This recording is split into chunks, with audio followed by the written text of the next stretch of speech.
अब इसके साथ ही नाज़रीन आगे बढ़ते हुए आपको बताएं कि ओकाड़ा के इलाके थाना चोचक में SHO और राणा मुनीर इन्वेस्टिगेशन इंचार्ज की मनमानियां चौपड़ राज अरूज पर साहिल को इंसाफ दिलवाने में नाकाम हो गए। इसी हवाले से मज़ीद बता रहे हैं हमारे नुमाइंदे तारिक महमूद। तारिक महमूद, बताइएगा।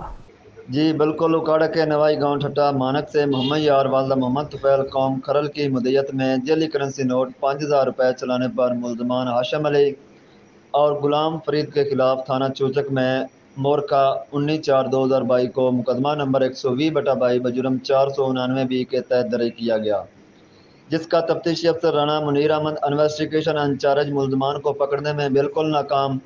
SHO थाना चोचक तफ्तीशी अफसर राणा मुनीर अहमद इन्वेस्टिगेशन इंचार्ज रिश्वत लेकर सैल को डरा धमका कर बाअसर मुल्ज़मान सियासी असर रसूख की वजह से सैल का मुकदमा खारिज करना चाहता है।